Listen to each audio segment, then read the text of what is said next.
Ladies and gentlemen, good day and welcome to Nazara Technologies Limited Q2 and H1 FY25 earnings conference call.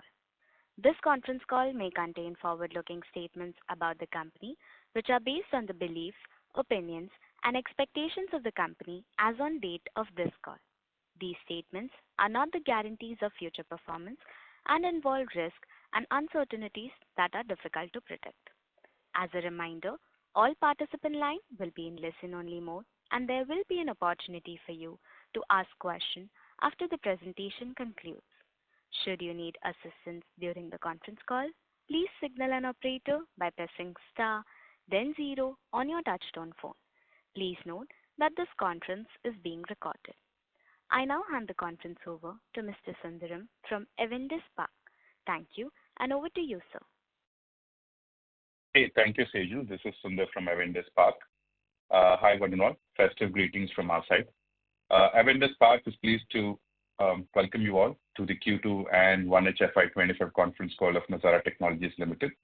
The management today is represented by Mr. Nitish Mittersain, CEO and Managing Director, Mr. Sudhir Kamath, Chief Operating Officer, Mr. Rakesh Shah, Group CFO, and Ms. Anupriya Das, Head of Corporate Development. I now hand the call to Nitish for opening remarks and then for the Q&A session. Over to you, Nitish. Hi, everyone. A very good morning. Let's get started by looking at our numbers. In H1 FY25, we achieved revenues of INR 569 crores and an EBITDA of INR 50.1 crores. Q2 came in at 318.9 crores with an EBITDA of 25.2 crores. Our focus remains on driving profitable growth through both organic initiatives and strategic M&A, with a strong emphasis at this point of time on the core game studio business. In Q2, we announced the raise of INR 900 crores via preferential equity issue from a group of marquee investors. These funds will support both our organic and inorganic growth initiatives.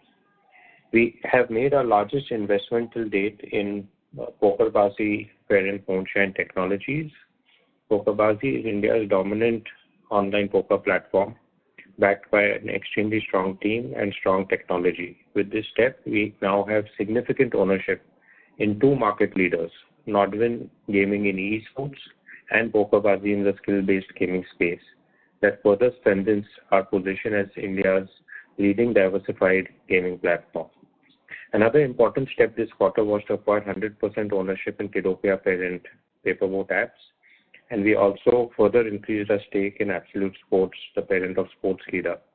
In addition to acquiring a minority stake in an exciting, fast-growing esports community app called Stan, our intent has been to increase our ownership in our existing cash flow generating businesses.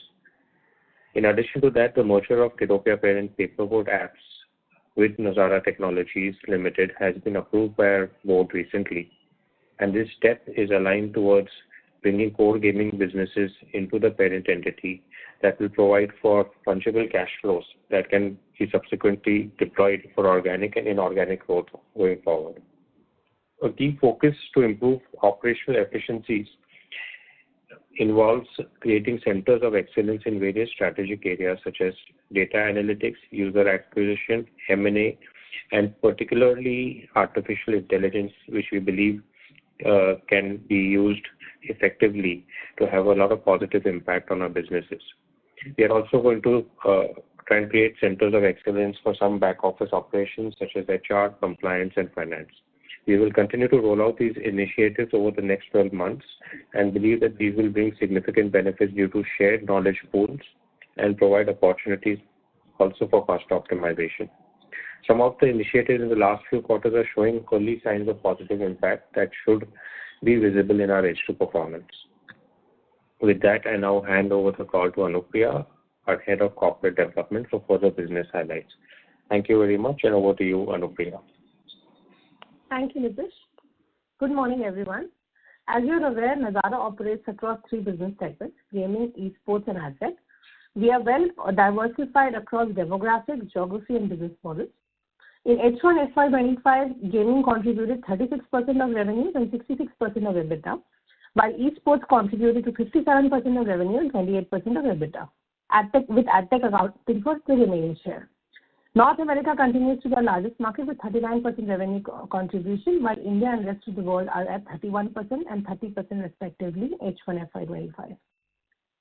Within gaming, if you look at Kidopia, the H1 FY22 revenues was 97.8 crores and EBITDA of 22.4 crores with an EBITDA margin of 22.9%. In Q2 FY25, as Nitish mentioned, we completed the 100% acquisition of Paperboat, the parent of Kidopia. Subsequently, several changes have been initiated to drive growth via product changes, a refreshed UA strategy, and IP partnerships. We expect the results from these changes to be visible in the subsequent quarters. In addition, Nazara's board of directors has approved the merger of Paperboat with Nazara Technologies Limited. This step is aligned towards us bringing core gaming businesses into the parent entity to provide for fungible cash flow that can subsequently be deployed for organic and inorganic growth. Moving to Fusebox, Nazara has announced the acquisition of 100% stake in UK-based Fusebox Games, a well-established IP-based gaming studio. Fusebox has been consolidated from 23rd August 2024 in our books. During this time, the business reported revenues of 23.2 crores with an EBITDA of 4.5 crores. Moving to Animal Jam, the core Animal Jam business is profitable and growing again. Product metrics for retention, engagement, and monetization of users are healthy. In H1 FY25, the revenue increased by 247.6 crores with an EBITDA of 7.7 crores. We had higher investment in user acquisition in Q2 FY25, which is expected to pay back over the 12 to 18 month period. Moving to Open Play, the gross gaming revenues have declined only slightly, as customers are still playing among this almost the same, while the portion paid out as a GST bonus has increased sharply from 13.4% to 46.7% of the gross gaming revenue. As a result, the net revenue, which is reported after GST and bonuses, has fallen sharply. Profitability has dropped across the sector, and smaller and mid-sized companies have been hit hardest by the change. Moving to the esports segment, this segment, the revenue grew by 8%, while EBITDA grew much faster by 36% in H1 FY25. Nodwin's Q2 FY25 revenue grew by 4% compared to Q2 FY24. However, the like-for-like revenue growth was 111%, excluding links from Q2 FY24 numbers. The synergy and expansion base that was set last year has started seeing fruit in IPs and acquisition, especially Freaks for You. Nodwin continues to be a content provider of choice for nearly all global mobile publishers. In H1 FY25, the year-on-year revenue, excluding Wings, grew by 69%. The growth was led by strong performance from Nodwin's proprietary IPs and live events such as BGMI Master Series 3, multiple activities at Gamescom, Snapdragon Pro Series, All That Matters Season 19, Esports World Cup Global Broadcast, and Prime League for League of Legends. Nodwin has announced dates of new or expanded IPs entering in second half, with Comic-Con expansion to 8 cities from existing 5 cities, PUBG Mobile in Uzbekistan, NH7 coming back for Season 14, and announcement of Playground Season 4. Nodwin will continue consolidating multiple assets worldwide in emerging markets while investing in organic growth, thereby expanding its share of international revenue. Notably, international revenues were 40% of total in H1 FY25 versus 15% in H1 FY24. Moving to Sportskeeda continues to maintain its ranking among top 10 US sports news websites. Absolute Sports, the group, grew its revenue and EBITDA by 22% and 18% respectively in H1 FY25. The core Sportskeeda business continues to grow well both in terms of revenue and EBITDA. However, overall revenue reported were impacted due to a short-term dip in Pro Football Network, which recorded a year-on-year decline on EBITDA. Pro Football Network was impacted during September, which affected its traffic flow when the NFL season was starting. We believe this is a temporary glitch and the site should recover in the next few quarters. Moving to the AdTech segment, during Q2 FY25, we continue to move away from lower margin business. This strategic pivot resulted in a year-on-year revenue growth of 7%, with a gross margin improving significantly, reflecting the higher share of product business. Throughout Q2 FY25, we have continued to invest in product development and increase marketing efforts, especially in the US market. EBITDA remains stable as compared to Q2 FY24. We expect the impact from these investments to show in business outcomes during the coming quarters. Dataworks, through its 100% owned step-down subsidiary Dataworks Operations UK, acquired 100% of Space and Time Limited for an equity value of GBP 4.8 million, around 52.3 crores of INR. This acquisition is a key move in advancing Dataworks' growth ambition across Europe and North America, positioning it as a scaled player in the global digital marketing. With this, I conclude my remarks, and we will now be open for Q&A. I invite Nitish, Sudhir, and Rakesh to join me for the session. Thank you very much. We will now begin the question and answer session.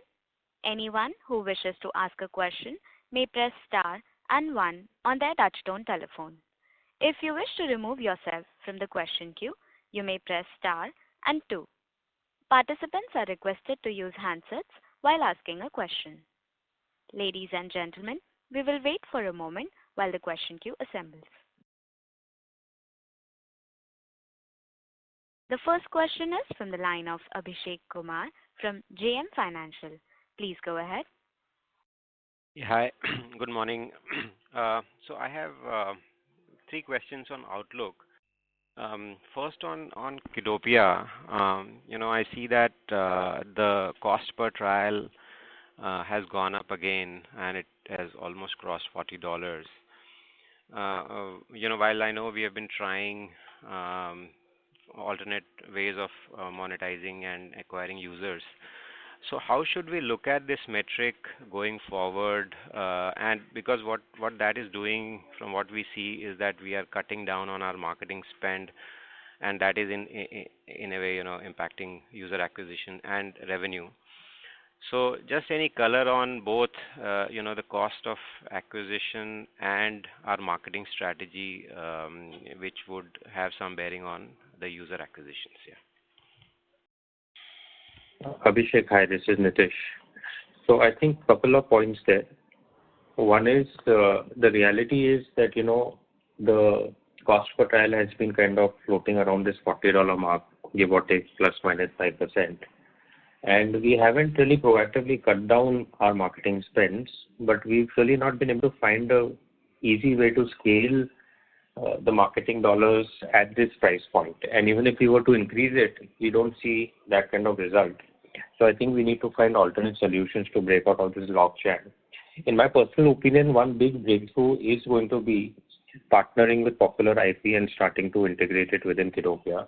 And I think while we've spoken about it generally over the last few quarters, we are very close to, closing, some IP transactions of meaningful, large global IPs. And I think that could help us in multiple ways. It would help us bring down our cost per trial because conversion rates would increase. It would help reduce churn. It would help generate organic traffic for us beyond just the, paid acquisition that we are doing. So I'm quite bullish on this path that we are trying to take at this point of time. And hopefully within this quarter, which is Q3, we should be in a position to at least announce 1 or 2 IP partnerships. So I think that's one thing we're doing. The second thing is, after acquiring 100% stake in the company, we are a lot more hands-on now. And there are multiple quick iterations we are doing in terms of price points, monthly versus quarterly versus annual type of subscription plans, etc. And I think we should be able to find some opportunities over there. So I think this is what we are currently doing in Kidopia, while maintaining our current marketing spends in the best efficient manner as possible. Okay, no, that's clear. Second is on Nodwin. So I noticed that while the headline number X of Wing looks strong, but there would have been a consolidation of Freaks for You, and from my calculations, if we remove that, the uptick that we generally see, I think from Q1 to Q2, has not been very strong. So just general, demand environment both in terms of media rights and physical games and outlook for second half for Nodwin specifically, and if we can separately provide for Freaks for You, that would be helpful. Yeah, I'll have Sudhir take this one. Yeah, Abhishek, thanks for asking that question. So if we actually remove Freaks for You, we would still see about 40% kind of organic growth across the other businesses. And keeping in mind that the key quarters for Nodwin are ahead, we think we're quite well positioned for good growth in this year.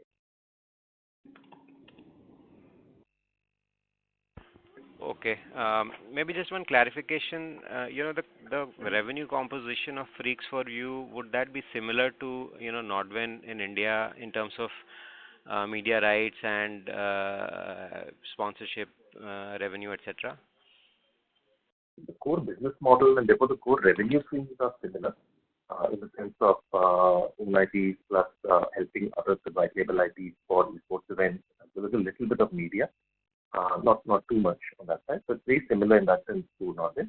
The cost structures are slightly different, of course, where that's a company based in Germany, Switzerland, Central Europe, Middle Europe. So therefore, that cost structure is higher. And one of the things that Nodwin will be able to leverage is its India team, its Turkey team, to also help drive more profitable revenue for people. But core business is similar. Okay. One last question is on margin and again outlook. Despite us moving towards higher margin business on a YOY basis, there was a dip in EBITDA margin. Now going forward, how should we look at overall margins for the company? Can we get back to double digit within this year itself, or any color on the way forward on margin? Thank you. In general, I think we've kind of tried to steer away from giving specific guidance on this, but we do expect second half to be stronger. For many of the businesses, that's the biggest season or most key season. So we do expect that, but I don't think we're giving any specific guidance at this point. Sure. Thank you and all the best. Thank you. The next question is from the line of Jinesh Joshi from Prabhudas Lilladher Capital. Please go ahead. Yeah, thanks for the opportunity. Sir, I have a bookkeeping question. You have mentioned that our depreciation increased in 2Q due to amortization of Freaks and Fusebox. But if I look at the number on sequential basis or even on YY basis, it appears to be quite high.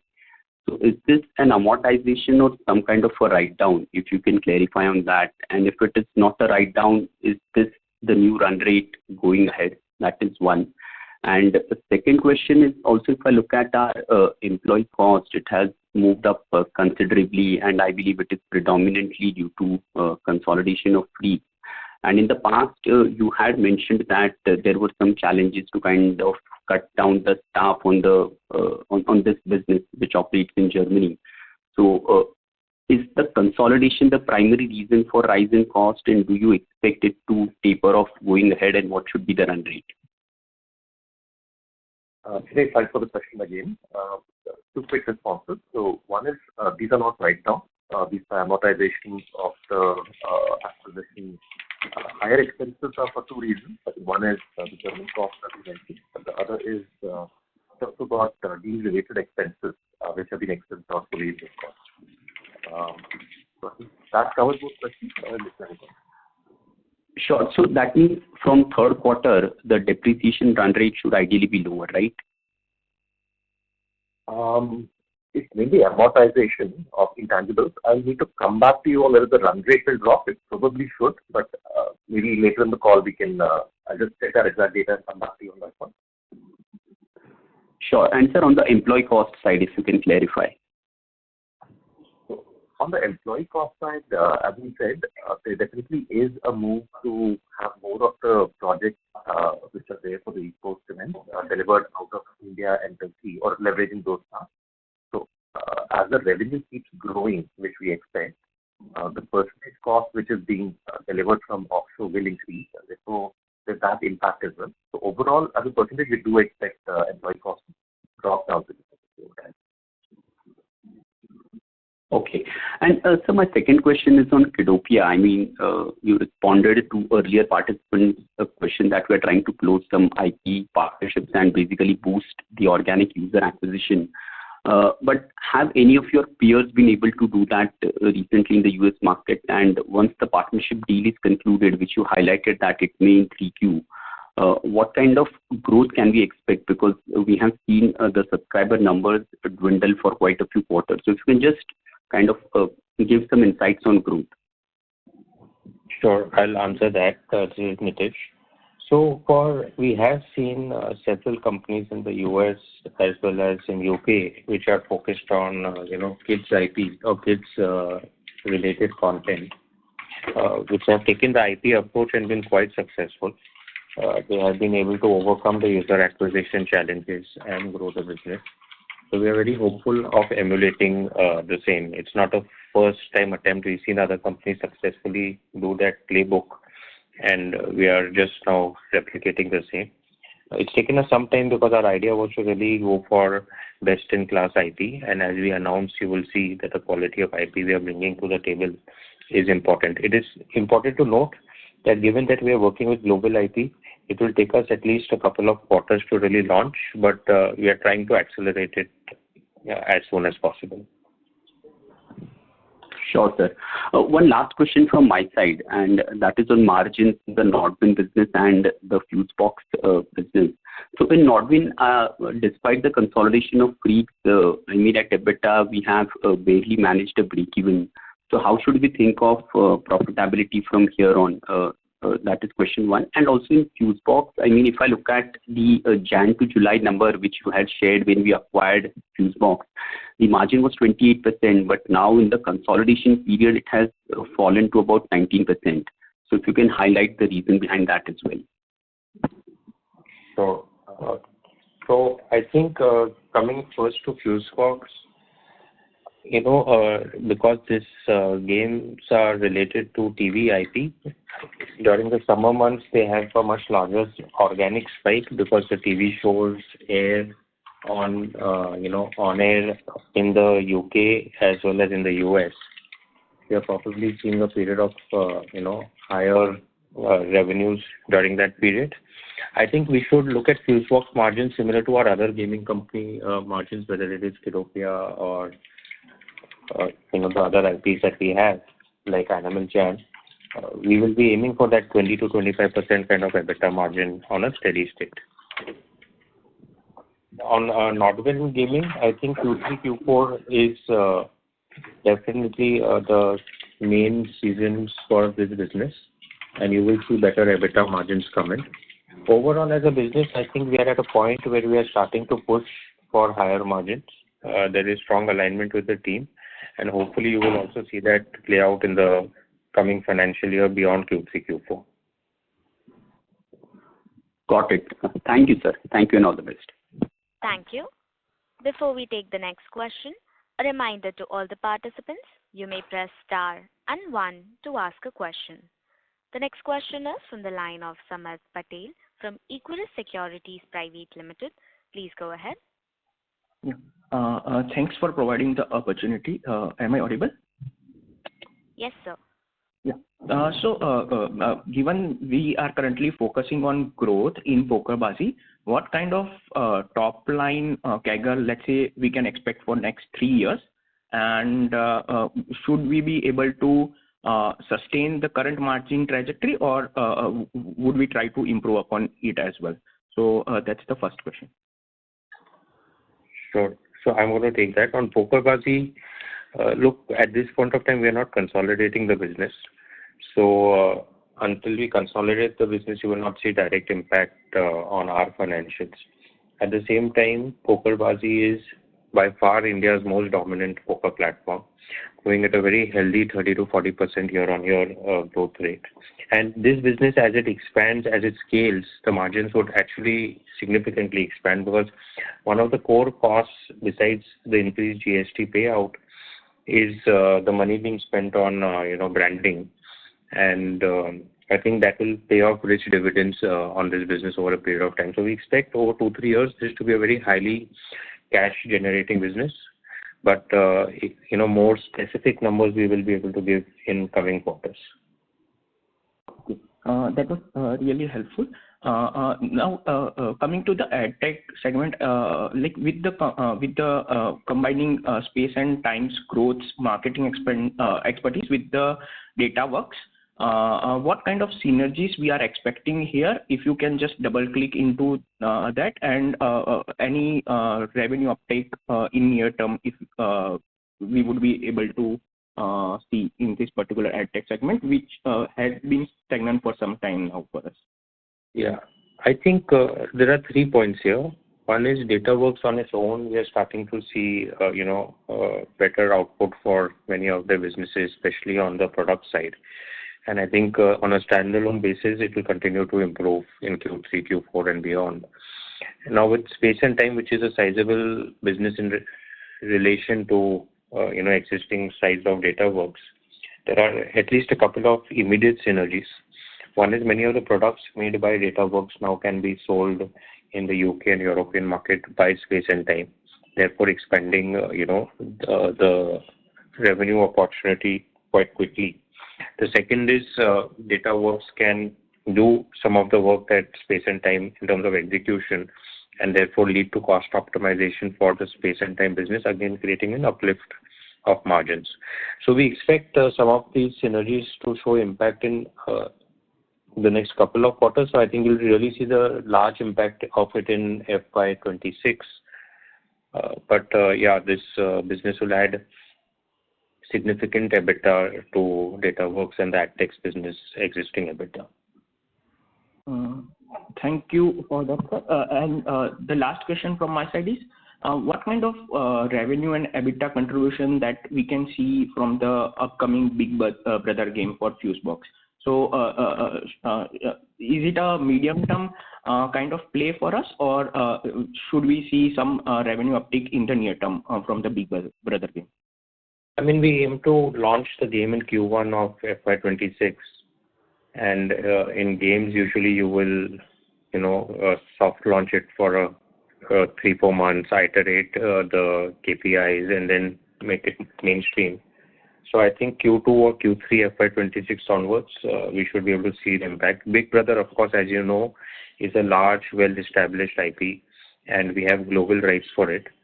So we are obviously very hopeful that we should be able to monetize it at scale. And you've already seen the kind of scale the existing IP Love Island is doing. Thank you. And just one last question from my side. Any further updates on the Smash Entertainment? If you can just give some color on that, that would be really, really helpful. Yeah, it is still in the NCLT process. We hope to get approval in the next couple of months or so. Thank you so much for taking my questions, and best of luck for the next quarter. Thank you. Thank you. A reminder to all the participants, you may press star and 1 to ask a question. The next question is from the line of Manan from MKP Securities. Please go ahead. Hello. Hi. First of all, congratulations on posting a good set. I have a couple of questions. First, with respect to PokerBaazi, like you said that the margins will go higher. If you could just call out the margins before the GST issue and right now in EBITDA terms, because I know you report revenue net of GST, right? If you could just give us some guidance on that. And another suggestion is, if you could call, even if you're not incorporating PokerBaazi numbers into your console books, if you could just call them out on the presentation, I think that would be slightly helpful. Yeah. So, as we are still in the final process of closing the transaction, we thought it would make sense to start providing more detailed information from Q3 onwards. So I won't share specific margin profile right now, but generally, if you look at pre and post GST, new GST policy implementation, all GST costs are basically 4x for most companies. Right. So that's a number we can work with, right? Yeah. And so my second question is with respect to the business that we are already in with Classic Rummy. Do we see any place to scale it, some sort of tie-up with PokerBaazi or endorsement from PokerBaazi or something of that sort? And how are we thinking about the current existing business that we have in RMG? So let me take that one, Manoj. See, the existing business, which is open play, that is relatively smaller scale. And as you called out in our presentation as well, the smaller companies have been worth it. So just to put numbers to what you had asked earlier, this is a business which was doing, say, 25-30% EBITDA margins before the GST change. Now, effectively, all of that is going towards higher GST, and we're seeing just about break-even kind of numbers.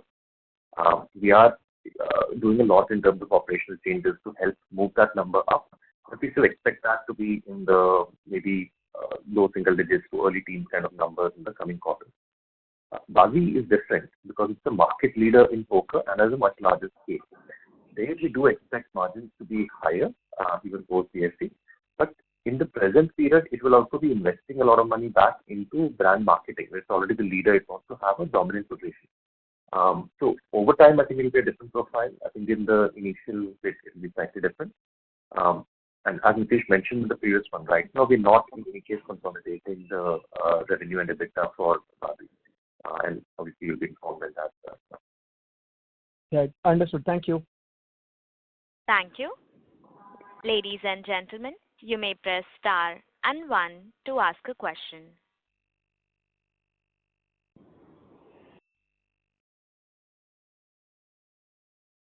The next question is from the line of Rahul Jain from Dolat Capital. Please go ahead. Hello. Hello. Yes, sir, you're audible. Yes. Thanks for the opportunity. Basis some of the input that has been shared so far, if I, do a back of the envelope calculation, it seems like we're expecting a very strong profitability in Q3, Q4 with some consolidation coming into play as well as the improved commentary on the profitability. So is it safer to assume the favorable seasonality of H2 would be more sharper this time versus the past trend? Yes, hi Rahul. I believe so, that we should see a very positive H2.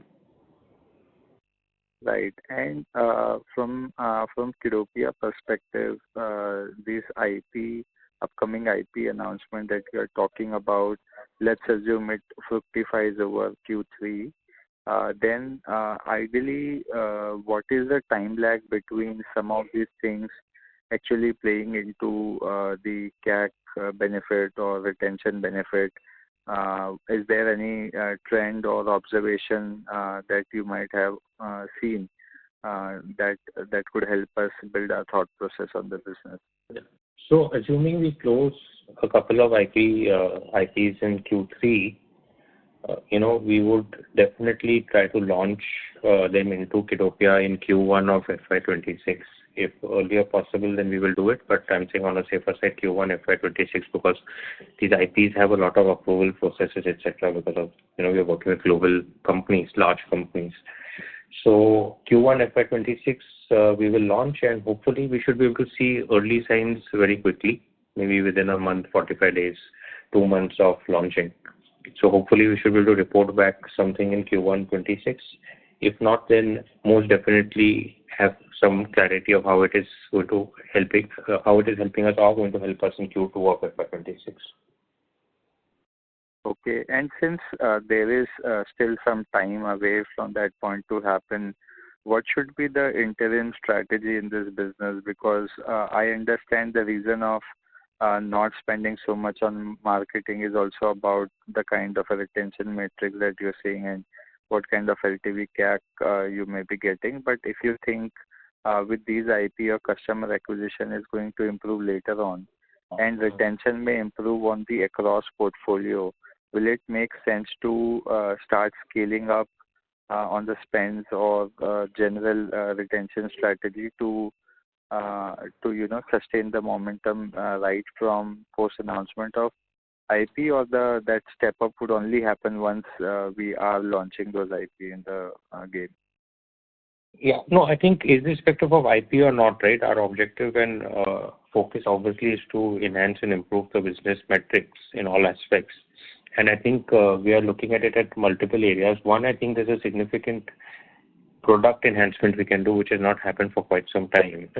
Generally, just standard content updates were happening, but we're looking at introducing new elements to the product, which will, I think, add more value to the children playing it, but also the parents, who are downloading it or actually paying for it, right?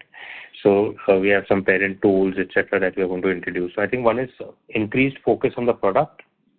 Second is, I think there's a lot of opportunity in experimenting with different price points, different periods of subscription, different periods of free trial that we give to the consumer, different geographies. We restarted a thrust in geographic expansion, which had kind of taken a backseat in the last, I would say, 18 months or so. So I think there are multiple axes that we are working on besides the IP. So it's not that we are only betting on the IP initiative. Beyond that, I think there's a lot we are doing on an ongoing basis, and you will see momentum pick up on that now that we have taken over this business completely. Right. And how the capital allocation in the of the funds that you might have in the Kiddopia subsidiary, what the strategy would change once now this is integrated? Will this unit can be leveraged to do subsequent M&A, or this is not the thought process at this point?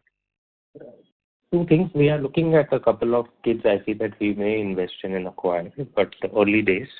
So if we get good opportunity, we will do that. But also remember that we are going to, merge Paperboat with Nazara, which means that we will have these funds available at the Nazara level to deploy wherever we need to. Fair enough. Fair. Thank you, and that's it from my side. Thank you.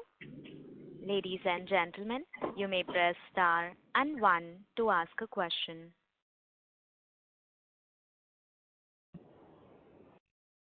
A reminder to all the participants, you may press star and 1 to ask a question.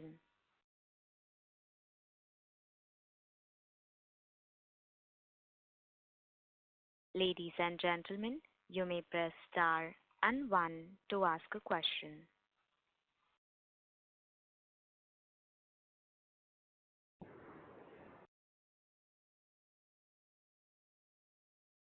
A reminder to all the participants, you may press star and 1 to ask a question.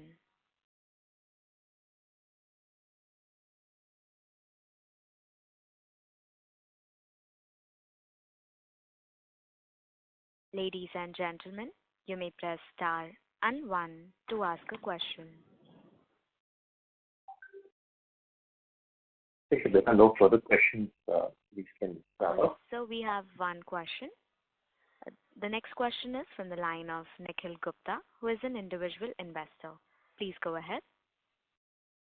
Hey everyone, good morning. So, Nitish, I just want to understand a long-term aspect in the sense that, let's say 4-5 years down the line, which segment do you think will contribute more revenue and the will be it the core gaming segment, or it will be the NODWIN, the esports segment?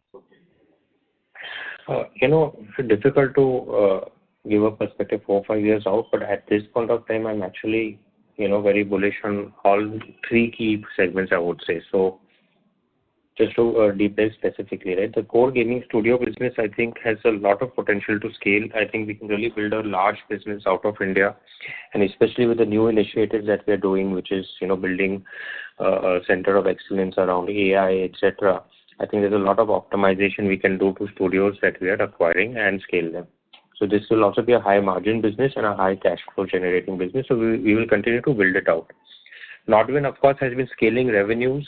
The EBITDA margins have been lagging, but like I was mentioning earlier, I think going forward, the focus is now going to be to also start increasing EBITDA margins wherever we can. So 3-4 years out, hopefully that should deliver good EBITDA, because there's a lot to catch up on that front. The AdTech business, with certain recent steps we have done, should grow in EBITDA. And I think the RMG business, especially with our large position now in a market leader like PokerBaazi, can be a very large cash generating business for us. So in that sense, I think directionally all 3-4 businesses of ours are in the right direction. And I think 3-4 years out, we should and we must see much higher EBITDA margin profile from where we are today. Thank you. As there are no further questions from the participants, I now hand the conference over to Mr. Nitesh for closing comments. Yeah, thank you everyone for joining the call. Looking forward to speaking to all of you again in Q3. Have a good day. On behalf of Nazara Technologies Limited and Spark Institutional Equities Private Limited, that concludes this conference. Thank you for joining us, and you may now disconnect your lines.